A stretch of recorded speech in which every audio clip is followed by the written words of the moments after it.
Hello, everybody. My name is Megan O'Banion. I am the Senior Associate Dean here at the School of Nursing and Health Professions. And my aim today is to talk with you about accreditation and regulation, its importance, purpose, and process in anticipation and preparation for our accreditation and continuous approval site visit that is scheduled for October 9th through October 11th here at the Hilltop. And we're also going to be welcoming in all of our other campuses and locations virtually for all of the meetings. So as I go through these slides, I'm really going to make sure that I am focusing on an overview of accreditation and regulation, as well as what is the process of reaccreditation and of continuous approval, and then clarifying your important role as a student, as staff, as faculty, as alums, as preceptors, and clinical sites. I will also provide some example questions, particularly for our students today. At the end, you will also get my email so that you can ask me any questions about accreditation and regulation along the way, either in preparation for our visit or just as you have an inquiry. So first and foremost, I really want to help define for you what is accreditation. So accreditation truly is the recognition from an accrediting agency that an institution or program is maintaining a certain level of educational standards. Accreditation has really of the primary focus of making sure that our students' experiences in their educational program is meeting standards that have been set and established by our accrediting body. Another really important aspect of accreditation and the accreditation process is that it does support and provide some structure around continuing and formative self-assessment for programs and a school as a whole.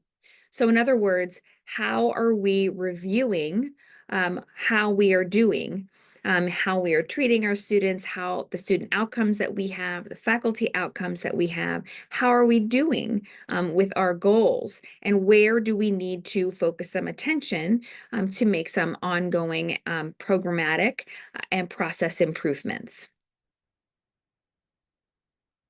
Our accreditor is the Commission on Collegiate Nursing Education for our nursing programs.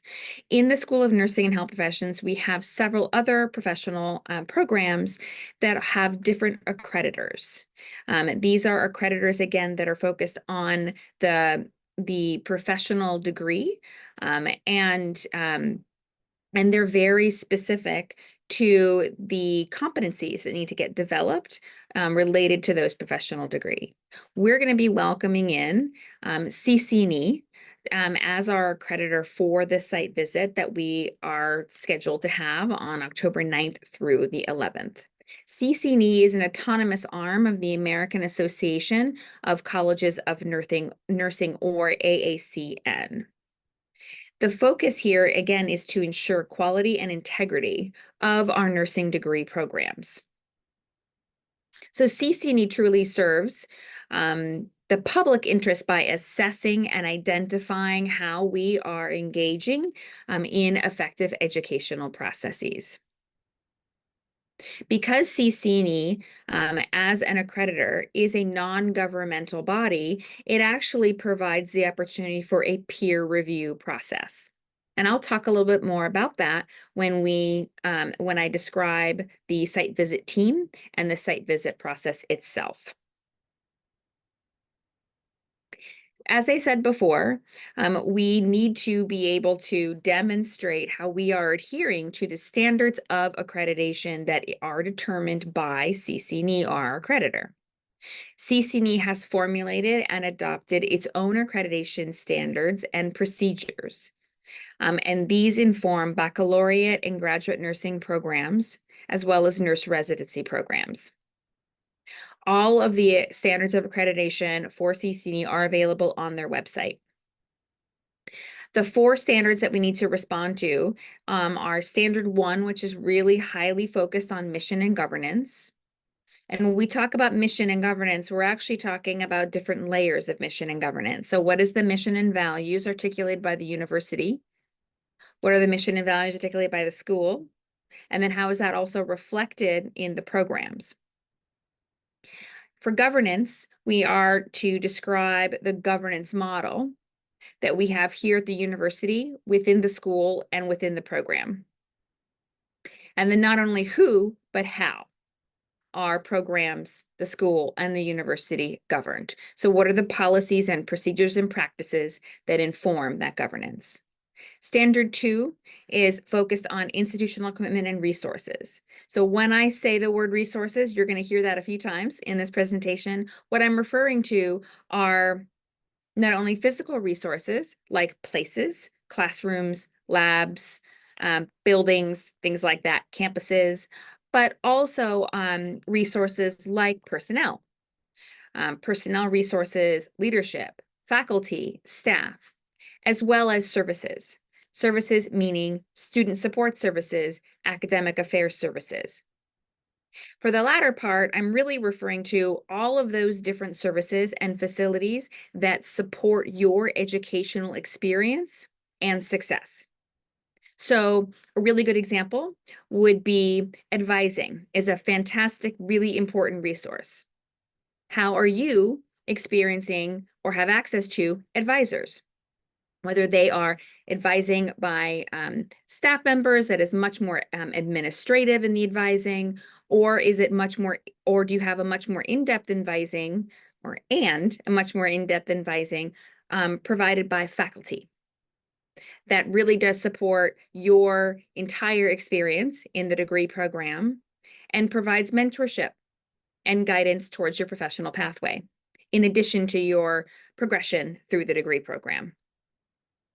Another aspect of resources related to services are the services that are here on the campus or also offered virtually. So things like research support or library support, as well as services like CAPS or student disability services, speaking, learning, and writing services, tutoring, CASA. These are all examples of resources that help to support students' educational experiences and success in their programs. Standard 3 focuses on curriculum and the teaching learning practices that our faculty implement to be able to support your movement through the curriculum, to be able to support your learning and engagement through the curriculum. The curriculum is that pattern that helps you kind of move through each semester and identifies which courses occur when. The teaching and learning practices, we define different teaching and learning practices that our faculty do in the classroom, right, that help you have the most impactful learning experience. So an example is using a methodology like a flipped classroom, where you are doing a lot of studying and review and maybe some prep work before you actually land boots in the ground in the classroom, where you have some group exercises and you can actually apply what you've already learned or read before you actually entered the classroom environment. Other examples of teaching, learning, and practices are other high impact practices such as time in the simulation lab, time in the skills lab, where you can rehearse and practice before you're out in your clinical setting, working with patients.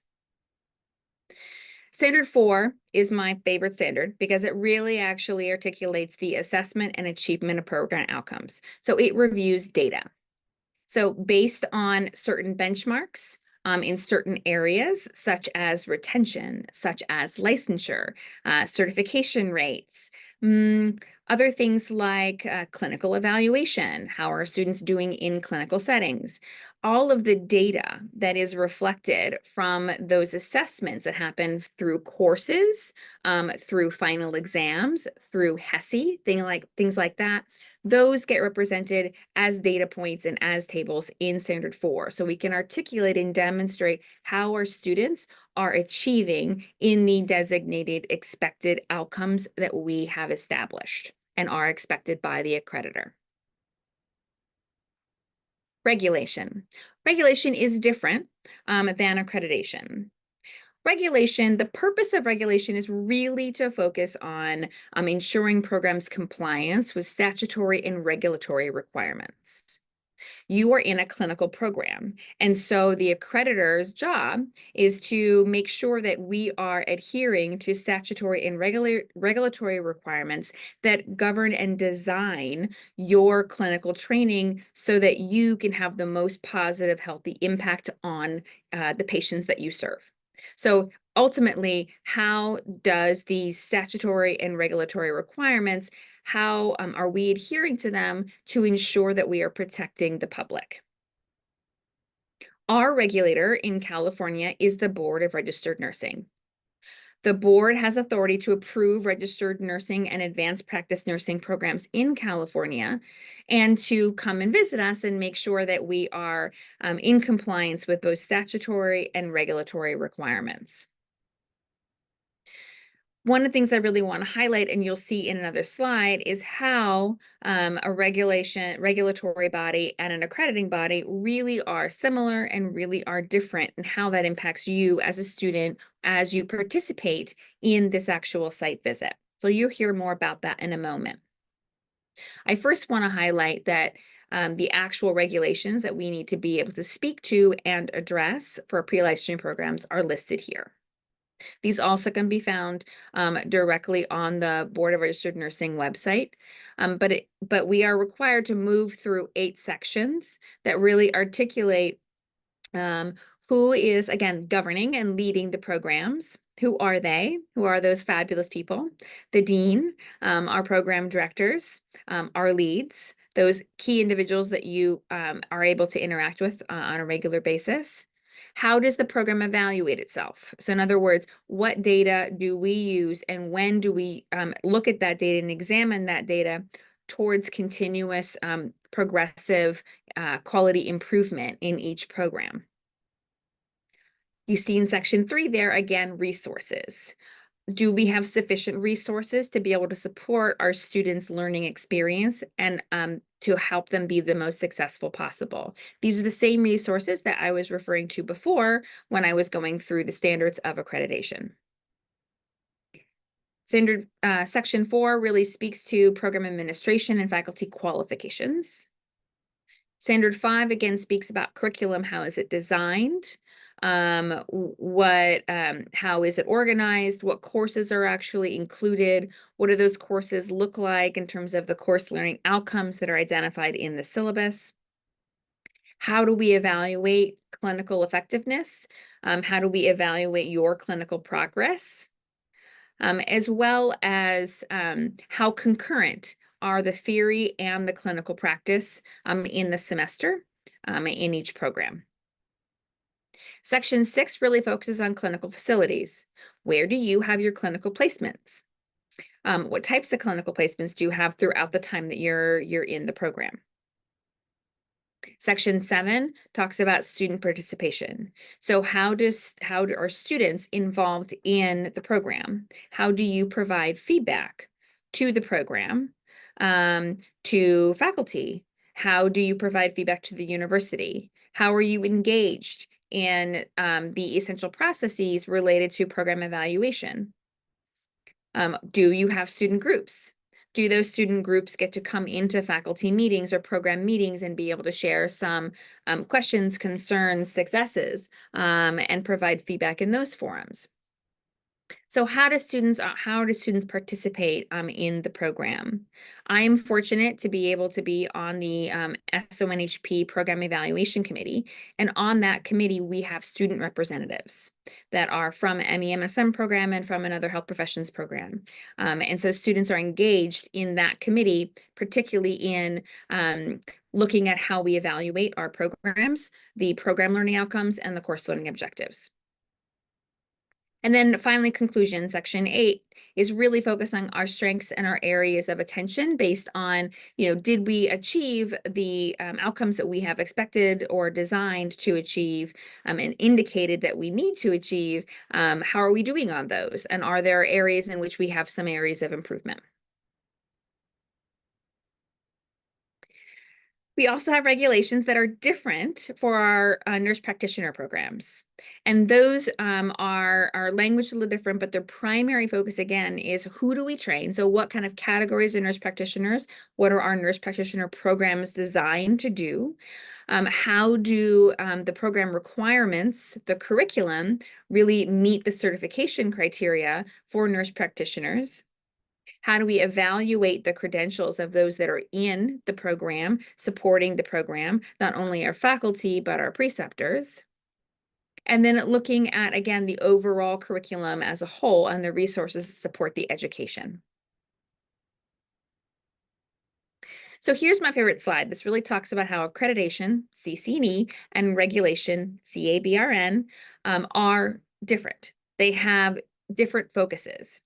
Accreditation really, as I said before, has two fundamental purposes. One is to ensure the quality of the instruction and the institution and the program.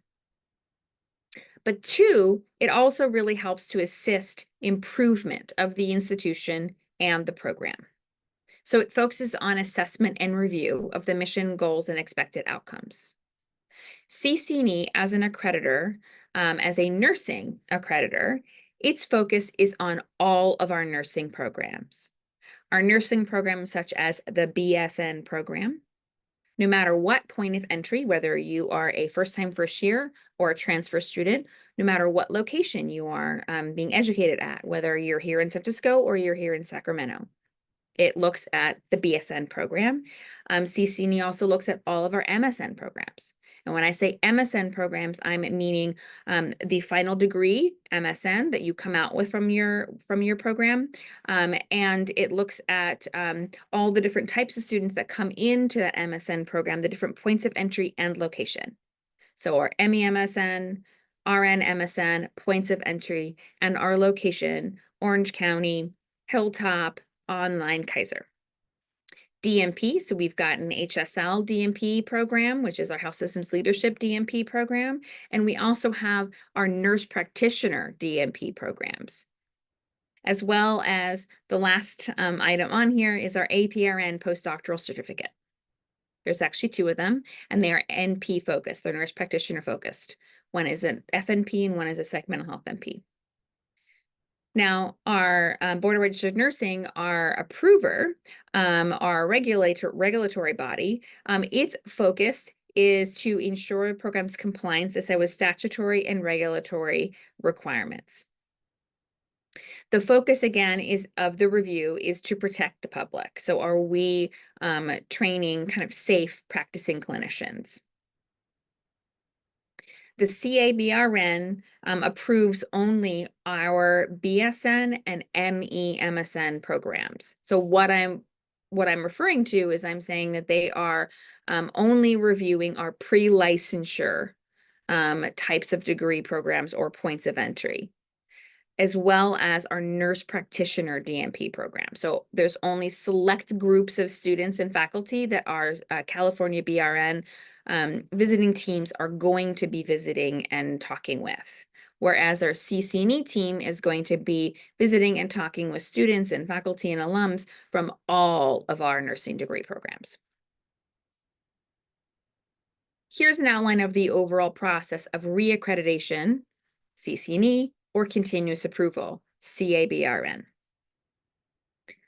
We first do a self-study, and it is exactly what it sounds like. It's a very comprehensive report that really requires us to look inward, and to look inward to make sure that we are meeting the standards of accreditation and how we are achieving the outcomes that are expected and required within those standards of accreditation. For continuous approval, we also have to do a report. The report has us speak to how we are complying with statute and regulatory requirements, and what is the evidence of that. We package all of those into different reports, and we send those directly to the accreditor or regulatory body. The accreditor and regulatory body then develop a teams, and those teams come to visit us. They provide an on-site visit. The team is really an objective, neutral observer. For CCNE, the team is identified by the accreditor, and it is actually a peer review process. So those that are coming to visit us are peers. And when I say that, what I'm referring to is they are deans, they are program directors, they are people that have held positions in programs like we offer in nursing. The continuous approval process, that team is made up of our nurse education consultant, and that is our point of contact with the Board of Registered Nursing. The team does an on-site visit, they create a team report, they allow us to respond to that report in writing. And then the Accreditation Review Committee for CCNE and the Board of Registered Nursing, the board, meets separately and they review all of that material, the self-study, the continuous approval report, the team report, and our responses. And they make a decision about our accreditation, our reaccreditation, or reapproval, and what length we can be accredited or reapproved for. The standard length of time and the maximum length of time, I should say, for accreditation is a 10-year term. We have been, as SONHP, have been continuously accredited by CCNE since 2004. We have successfully secured 10-year accreditation sequentially.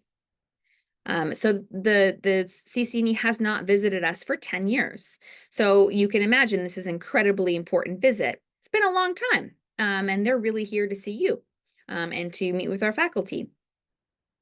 The approval body, our BRN, they approve for 5 years. So the last time they visited us was actually in 2021. They're coming a smidge early. Both the accreditor and the board, the BRN, are coming a smidge early because they always want to schedule and plan the visit for within the accreditation or approval term.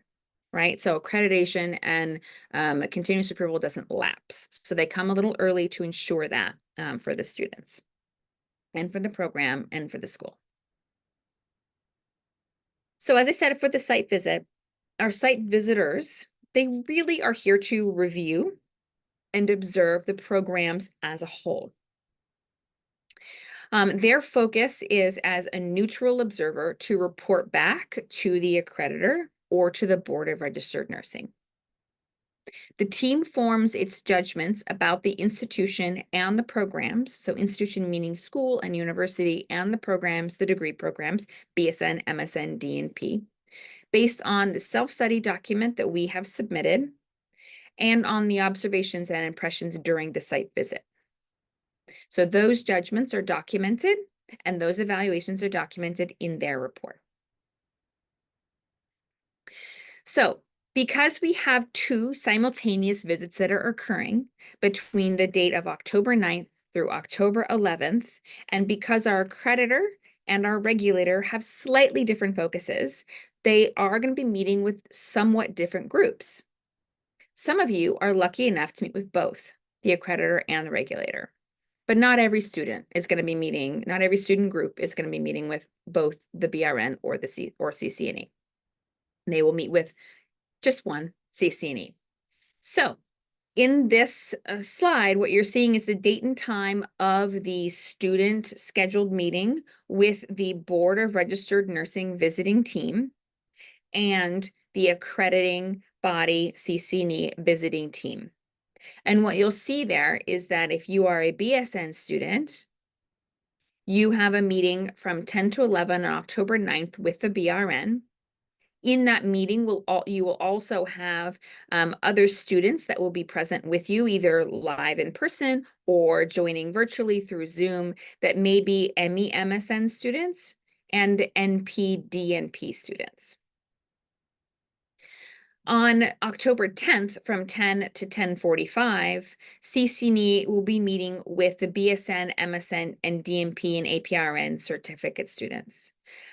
What I didn't mention earlier, but I want to clarify now, is that the BRN team really is a team of just 2.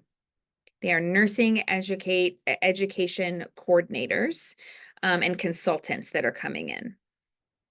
CCNE has a team of 5 coming in.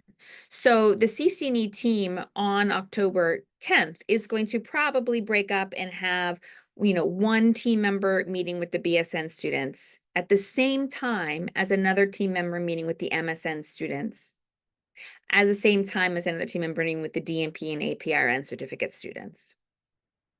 All of those meetings are from 10 to 10:45 on October 10th. You will also get, right before the visit, you will also get the location of these meetings. We are still finalizing some of that because we know we've got a very large group and we want to make sure that we have the best capacity to host as many in-person students as possible. But every single meeting that we have, we will also have a Zoom link. And part of the reason for that is, number one, we want to make sure that these visits are the most accessible to you as students, number one. And we recognize, number two, that our students are not just here at the Hilltop and not just here on the 9th and the 10th. So we want to make sure that we include our Orange County students, our Sacramento students, and our online students as well. So you will get the location and with a Zoom link very shortly, likely next week, right before the visit itself. We encourage all of you to attend in person if you can. As I said, the visitors really are here to see you. They've already heard from us as administrators. We helped with the faculty in partnership and the program leadership to write the self-study. Their boots on ground to meet with faculty, to meet with students. So your attendance is highly important. So please come in person if you can. If you truly are off-site, if you're Orange County in Sacramento or not in California, there will be Zoom links that will be available and all of your cameras will expect it to be on during those meeting times. Here are some sample questions that students may be asked. There's a lot of them here. So luckily you will all get copies of this slide if you have not already, and you will be able to review these. But primarily, the focus here is that the accrediting team and the regulatory site visit group, they are going to be in a room with a bunch of students that are in person and on Zoom. They are going to ask a question and they are not going to call on anybody. They're not going to ask each individual student the same question. They are just going to ask a question and then you will have the opportunity to raise your hand and answer their question. The focus here is it's an ask and answer, which is really important. The types of questions they tend to be really focused on and they spend more time adding to is they are looking at how much access do you have to those resources that support your learning and your education. And so things like CAPS, whether that is an online group, whether that is an in-person session, what services do you utilize when you're here on the campus? Where are they? And the breadth and depth of those services. They also look at how do you find and what are or where are the academic policies that you have access to. So the policies that they're really referring to are the ones that are listed in the graduate student and undergraduate student handbooks. So in places like the Fog Cutter for the university as a whole is a student handbook, but each of you also have a program focused student handbook. There is a BSN student handbook, and there is also a graduate student handbook, and that really helps to support all of our MSN students and our DNP students. So the policies and procedures are there, as well as they may ask, are there any other online resources? So things like the USF website, where do you find resources and policies on the website? And are there Canvas portals, other student-focused portals, such as the pre-licensure portal or the post-licensure portal, that you also have access to, where you can download the handbook, where you can download and review policies and procedures and guides for how you can navigate through the academic program. They are also going to be focusing on how students provide feedback. And where do you provide feedback? Related to courses, related to instruction and instructors, related to clinical placements and the program as a whole. So thinking about in your handbook, what is that pathway for when you have a question, when you have a concern, when you have a complaint, who can you talk to? Where can you um, provide that feedback to a program, or to a school or to a university? When we are talking about feedback related to courses and instructors, you're very familiar with every single semester. There are, at the end of the semester, there are something that are called the blues, right? These are the teaching effectiveness surveys. And these truly are a really quintessential data point that we utilize and review on a regular basis. And it allows students to provide feedback related to the quality of instruction, the quality of how the course was set up, and the materials that are provided.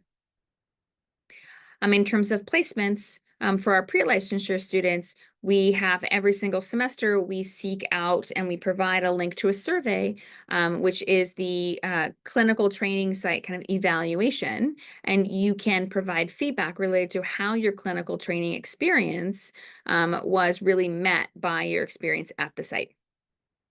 The same thing actually is true for our DNP programs. There's also a clinical evaluation or preceptor evaluation form that also occurs in those degree programs. They're also very interested in how you are engaged in the program. What is your level of participation? Are there student groups? That's a huge level, an important level of participation. Are students, student representatives invited into committees? I mentioned earlier in this presentation that I have the great honor to be a part of the program evaluation committee, and we have student reps on that committee. How are students, how do they participate in other ways in the program? And also, what are opportunities for students to connect and work together in the program outside of the classroom? Another question that is often asked is, and what are things that are going well? What are strengths of the programs? What are opportunities that you have in the program that you are really enjoying, that have really supported your success? One thing I really I do also want to identify, which is a really important key feature, is or key aspect, is that when an accreditor or a regulator is here to visit students, they're asking very specific questions that are aligned with the standards of accreditation and aligned with the statute and regulation. If you have a concern about an instructor, about a program, about the school, about the university, the best course of action is to move through the different pathways that we have outlined in the student handbooks and on the Dean of Students website that really allows you to get that concern to the right people to do the exploration, investigation, and communication. The accreditor and the regulator are really here to see if we are adhering to the standards of accreditation. Do we provide avenues for you to do to provide those concerns and those feedback and complaint? And then what is your experience as a student in the program related to your theory, didactic experience, and your clinical practice experience, and the types of services that you have access to while you're here as a student? So I'm going to encourage you to review these slides again, and you always can reach out to me with any questions related to accreditation and regulation. Again, my name is Dr. Megan O'Banion, Senior Associate Dean. My email is right here for you. I'm happy to take any questions anytime related to accreditation and regulation, and look forward to receiving an email communication that is going to be asking for you to RSVP to the site visit that we're going to have with CCNE and BRN, and particularly those two meetings that are occurring at 10 o'clock, both on October 9th and October 10th. We're having you RSVP so we know if we expect you in person or if we're going to expect you online. I look forward to seeing all of you during the visit. And please know that when you are in the room with CCNE and BRN, you are in the room only with CCNE other students, and the BRN. You will not have faculty that will be present there either, or I will not be in that room either with you. So please feel free to answer the questions that are being asked. Enjoy yourself. Have a wonderful time during the visit. And we, again, look forward to having a really successful and really once in 10-year visit by our esteemed accreditor and regulator. Thank you so much for paying attention for as long as you have. And I look forward to hearing some of your questions.